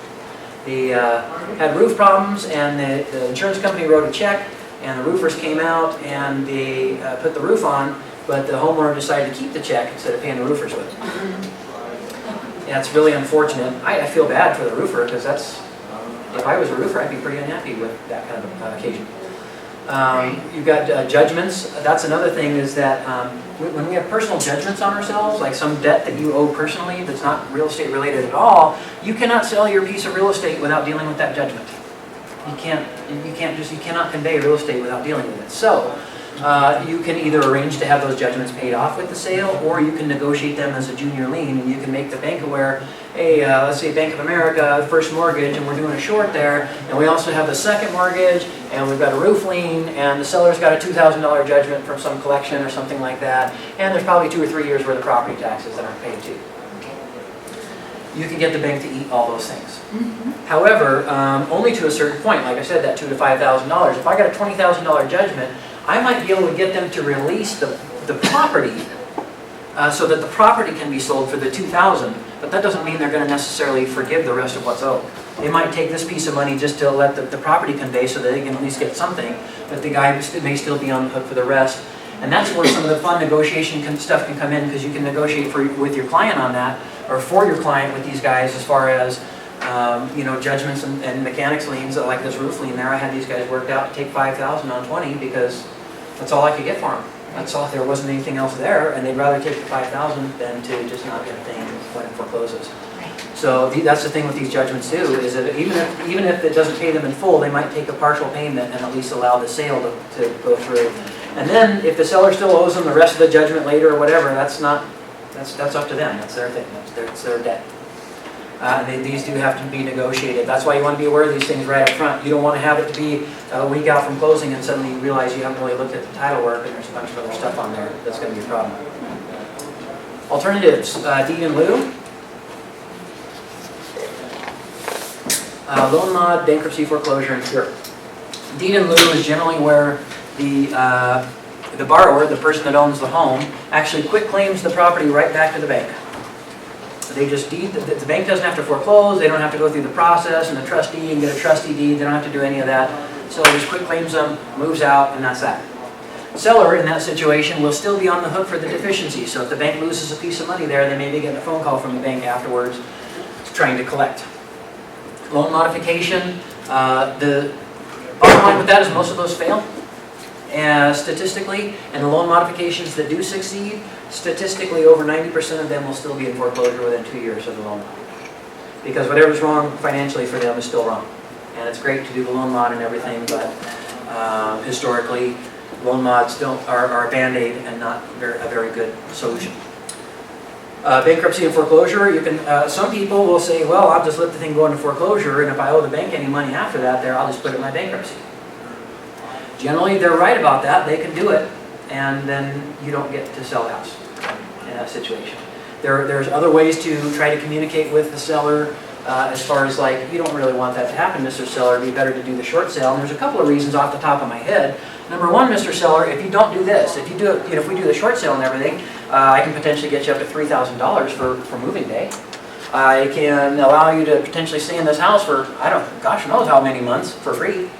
Give you some time to save up some money for your next destination.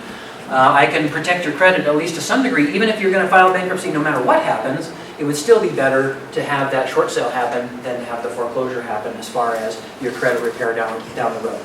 It'll be easier to fix your stuff later if we do the short sale now. Sometimes the seller can't hear a thing, won't do it, and all that, and there's nothing we can do about that, but it is generally in the best interest of the seller to do that, just like the bank would prefer as well. Every now and then, it just doesn't go, but what can you do? The downside, there's no guarantee of success. You can work on these a mighty long time and end up with no closing.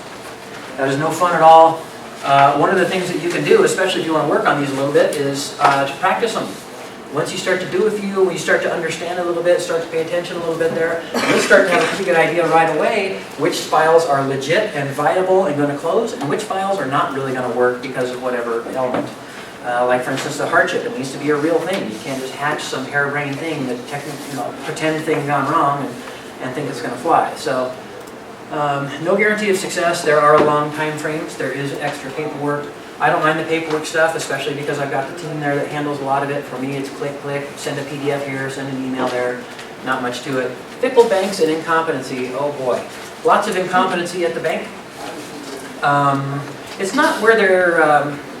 It's more of a thing where they'll tell you they're going to do stuff and then it doesn't happen. They'll tell you, okay, I'm going to send the file over to so-and-so, and then it's not over there. Or, okay, I'm going to do this next thing on there, and you call a week later, okay, how are we doing? Oh, no, we're still waiting on that thing. You're just, they're huge corporations, nobody cares a whole awful lot over there, and so sometimes you can get people that really fumble around and don't know what they're doing, and you know, one department transfer you over here, and this department says you need to talk to that department you just came from, that kind of stuff. And, you're certainly going to experience some of that if you do short sales, and the banks can be fickle, they can change their mind, and I have even seen a time where everything was good, everything was fine, and at the end the bank just pulled the rug out from under on it and said, we're not feeling it, we're not doing it. Too bad. It's rare, but every now and then they can get like that. And sometimes I've seen that too, even with loans. Buyers trying to get a loan, and the underwriter will put them through all these hoops, and at the end they're just like, no, I'm just going to decline it anyway. I'm not feeling it. And there's no accounting for that. And that's the thing, is that there's question marks on short sales, right? There's no way to tell what your outcome is going to be for sure. But that's like anything in life, I guess, not a lot of guarantees. Discouraged sellers, they really can be discouraged. I will tell you right now, these sellers that I have who've been going on for almost a year, they think I'm great. Well, I think so too, but I think that part of the reason though is that I call them. I'll call them and tell them what's going on, or I'll call them and tell them, listen, we got to sign it before, or I know your mom signed it with the POA thing, but we're going to have to fix the darn thing or whatever, and they've been real good about it, real patient with it. And one of the things that I've tried to do to help with that is to make it really easy for them to do it. Like, she doesn't do the whole scan to PDF stuff so well, but she can fax. So I give her the fax number down here, by golly, and go ahead and send it by fax. It's kind of strange because I don't get a lot of faxes anymore, but you know, it's like, you know, whatever I need to do to accommodate her. If I need to drive across town to go and get the signatures or whatever, just to take care of it, I'll go ahead and do that because I want to make, you know, I want to accommodate them. But sometimes the sellers can really be very negative, that kind of stuff, and you have to kind of keep them in the game and keep them happy with what we're doing and trying to help them keep their eye on the prize. Okay, upside, strong commission. I like getting full commissions. I don't like discount commissions. Both of them happen. I would also tell you too, on short sales, because I list at 6%, I would generally offer a 2.5 co-op, which means I get 3.5 for me.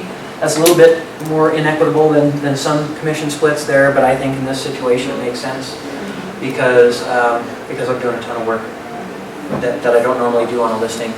And the buyer agents usually won't fuss with 2.5. 2.5 will be okay for them. And the other thing is that it's nice that if they ratchet the commission down from 6 down to 5%, and your other guy, the co-op is 2.5, well then the co-op stays the same, and you can just take the hit on your end, 2.5 each. Okay, you get to help people in trouble. That's something I have had people write these heartfelt letters that you just can't believe because their family was in a terrible lurch, and I helped them do this, and I helped them do that, and I bought them a bunch of time, and I told them the truth, and I made sure they weren't kept in the dark about everything. And then we got things done the way that I said we were going to get them done, and you know, it's gratifying that you know, to be able to help people. And I know there's a lot of folks here that that's a big part of why they want to do real estate. Your range of services, you need to be able to offer a range of services to your clients, to the public. What if you get somebody that says, geez, I'm in a situation there and I need to short sale my house, and you're like, yeah, I don't really do short sales. I don't really do them or whatever. But what if that guy is like, works in the personnel department or HR of some firm, and there was 20, 50 referrals that were going to happen if you'd have just taken care of that guy and taken care of him well. But we never know, right? And have you ever heard it said that any client you work with or close should be worth like $40,000 to you in future business from repeat and referral. And I think so too. And so that means that any time you let a short sale slip away, maybe you let more than a short sale slip away. So I want to encourage you to have that in your range of services that you offer, because it's I think it really is going to matter, and it could open the doors to all kinds of stuff. I tell you what, I had a deal once where I put my sign out front. It was a discount commission, but it was $400,000, so it was still a good commission. But I'll tell you, I made over $30,000 because of that sign being in that yard. From buyers coming by and all kinds of different stuff like that there. I'll take that short. I'll tell you what, you could list a short for a year, never close it, and still have it have been worthwhile. What if you got some buyers? What if you got some sign calls? Get your Mobility RE app and get that sign writer on there, right? Put that sign writer on your sign and let that sit out there for a year. My short sale that I got right now backs up to Kipling.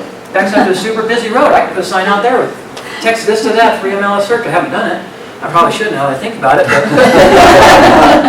you know, there's just so many ways, there's so many incidental ways for business to occur and for something to fall into your lap and for things to happen. And I think that short sale is worth it to that end as well. So the other thing I will tell you about short sales and why I think it should be in your range of services, not just in case, or maybe they would have referred you people or whatever, but because I think they're going to come back. I think they're going to come back hard. And I think they're going to come back sooner rather than later. I know a gal who works from home. She's a broker. She scarcely leaves the house. She's just kind of one of those kind of people. And a few years ago, she made almost $500,000 in real estate purely on short sales, nothing else. She doesn't even take the buyers. She tells the buyers to go buzz off. She won't. Too much sugar. I have seen her tell her to go find an agent. Still tell them to the buyer, and she still made over $500,000 from short sales. So this was 08, 09 stuff when short sales were really prevalent. What's that? We're always signing up, she said. Where did I sign up? Right. Yeah, now I certainly wouldn't want to suggest that we're all going to go out and make $500,000 now, but why not? You know, I don't need $500,000, you know, $250,000 would be okay. I'd live with that. Okay, short sale teams, man, these people are great. Like I said, I work with North American Title, and they have a short sale team. I know some other title companies that have them too. You want to get to know those people, go and meet them. You know what else? If you're going to do this and you're going to have a team like that, man, take them a fruit basket occasionally, or some cookies or some kind of stuff like that there, because that matters. That can make a difference between the kind of level of service you get from them. And then the opportunity for incidental business from other avenues and things like that. And I think it helps to be good at it too, because if those come around in bigger waves, you'll be able to clean up instead of like shrugging your shoulders. You know, I had an incident just last year. It wasn't an incident, I guess, but this RE/MAX guy had listed this property in Aurora for $260 because he had to sell for every bit of $260 to squeak that seller out at zero. And he couldn't get $260 because it wasn't worth $260. It was worth about $235, $240 tops. And so he just couldn't get the $260, couldn't get the $260, and so it's time to drop the price and to fire up the short because we can't get the $260 and squeak out. The RE/MAX guy abandoned the listing. He bailed. That's how I know about it, because I picked it up. I just couldn't believe it. He had a listing in there in his hand, it's vacant, it's good to go and everything like that, and he just can't be bothered to do the short. And you've got there's teams to do most of the junk. So I just couldn't believe it. And so that should tell you that if you are willing to try a little harder or willing to bend over to pick up that penny, so to speak, then you might find that it's really, really worth it. I want to talk about this just real quickly. How am I doing on time, guys? 6 minutes. Almost time. Oh my gosh. All right, very quickly. SCARA, let's dig into this real quick because this is hot stuff here. Service Members Civil Relief Act. Federal government passed the SCARA Act to protect service members from being foreclosed on while they are serving our country. So, essentially, if for qualifying homes, the bank cannot foreclose ever. If you get somebody that has got a veteran, he's in the military, he's got a house that qualifies under the SCARA criteria, and he gets stationed at least 50 miles or more away from that property for the next 20 years, the bank for the next 20 years will not be able to touch the property. He wouldn't have to make a payment, but he can't live in it either because he's been stationed more than 50 miles away from it. So that's one of the criteria. The criteria, very few, you guys could Google this and figure it out real quick. Service Members Civil Relief Act, you can Google it, figure out everything about it. This is hot because the banks cannot foreclose, and that means you got all the time you need to do your short sale. I like that, my SCARA stuff. Yes, ma'am? Would they be able to rent it out while they were gone under that, or probably not? I would say not, because when I go to do the short sale, if I'm going to tell the truth, which I have to do in order to avoid felonies, I would have to tell them that it's being rented out, and that would kill the short. Okay. They're going to be like, oh, you're like an investor, you're profiting off of the thing sitting there vacant. Okay. Now, if the guy wanted to, he's off station somewhere else, he wants to rent it out while he's off in the military for 20 years, he's just going to let it ride, he'd probably do that. But still, the short sale will not work 20 years from now, you know? Okay. So I don't know about that. That would be, I would hesitate to do that though, because you're kind of toying with the government, kind of like teasing a dog on a chain. I don't recommend that. You see the dog with a chain finally lets go and the dog, here comes the dog. Yeah, that dog's called the IRS. Okay, so really neat, the Service Members Civil Relief Act, and you get to help our military too. So find out about that if you're interested in short sales, because if you know people in the military, if you have connections like that and things like that, this is a thing where we can help. We can truly help our military families, and we can get paid in the process too. Everybody wins. And you know what? A lot of times these military guys, they need these houses to go away. wife's already ran off or whatever it is, their wife's not and, you know, and they need it to go away, and they don't know, they're in Iraq, they're in Afghanistan, for goodness sakes. They have no way to do anything about it at all. One of the deals that I did was a SCAR deal, and we actually he gave his commanding officer a power of attorney. The commanding officer took care of the paperwork. All kinds of stuff you guys can do in this realm. How do you get short sale listings? We're going to go fast, but we're probably going to spill over just a little bit. The NED list, I don't know if you guys are familiar, that is the Notice of Election and Demand, your foreclosure list. Any and all title companies will generally have a list like that they can send out to you. Usually it's a weekly list of the 6 major metro counties, or any county you like, I imagine you can have. I had a situation here, I had a couple of mentees that I was training, and I told them they ought to go knock some doors. Go get the NED list, and pick out some addresses on that list that seem like it's in your area, something you want to knock or whatever, go knock the door.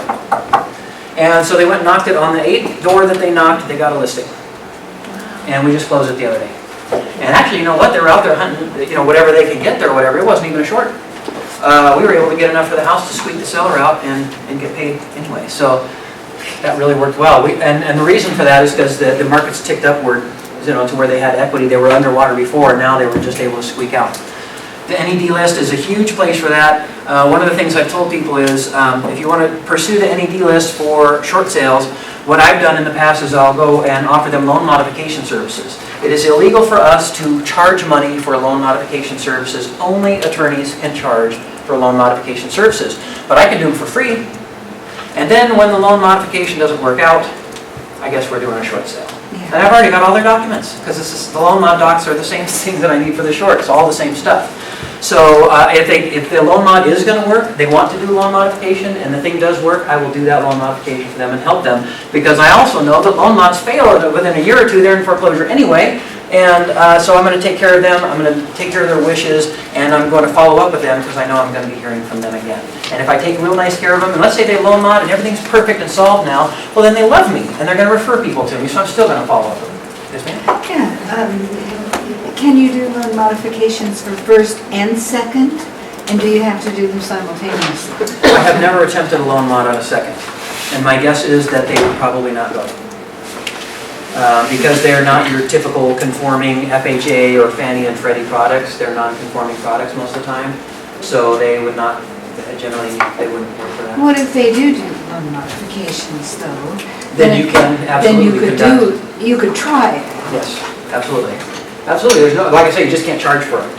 But I don't mind doing it as a favor because I know there's a lot of potential coming from it. So what is, after the loan modification gets approved, what is the least amount of time they can short sale? Like after, is there a certain time? I don't think that there is a certain time, and even if there is some hard and fast rule, tomorrow it'll change. Because the banks change all their stuff all the time and everything, so there's not really a hard and fast rule as far as, okay, you've done the loan mod, now 3 months later you're already trying for a short sale or whatever. I think that you're going to get the loan mod or not, or get the short sale or not, based on the situation's own merits, and not whether or not you did a loan mod. You know, because let's say you do a loan mod and your payment is now $200 a month less than what it was.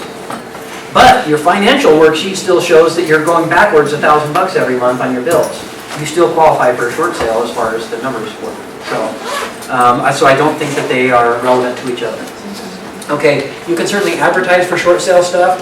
You can even do stuff like open a blog, start talking about short sale stuff. Mention the word short sale over and over and over again, and learn how to do search engine optimization. So when people Google short sales in Denver, that kind of stuff, there's all kinds of stuff like that you can do. When normal sellers become upside down, there will be a lot of that happens, especially when the market starts to cool off a little bit, values start to back off a little bit, and all those exuberant buyers are starting to sweat. And then you go to sell them because they need to sell, and you've priced them as low as you can, but you still can't get it or whatever like that. I don't know, are you going to let the listing go like that Remax guy? Or are you going to roll it over in a short and do this? You know, the seller's hired you to get them to the closing table. I'm about getting them to the closing table if I can. Right. Okay? Are short sales gone away? No. Short sales are still closing. The shadow inventory of banks, which I mentioned, the immediately underwater buyers they paid so much coming in that they're underwater from day one. And families in crisis, as far as I know, society isn't fixed and families still end up in crisis. You still end up with illness, car accidents, divorce, everything else there, and that can trigger a short sale for anybody. Okay, do your homework. Bank policy changes often and without notice. HUD and Fannie Mae changes without notice. Smaller banks are different. I kind of like working with the smaller banks. Bank of America's got a huge place and they've got a system and all this kind of stuff, but it's still cluttery and there's just a ton of stuff there, where sometimes the smaller banks, the people that are going to decide on your short sales are a group of 2 or 3 people. And they know each other and they do this all day, you know, that kind of stuff there. And you can actually do really well with those guys rather than the big faceless corporation that doesn't have anybody actually giving it some focus for goodness sakes. Develop your expertise with short sales because they'll help you out. That's all I have. We've got real close on the time. Thank you guys for coming. We'll see you next week. Thank you.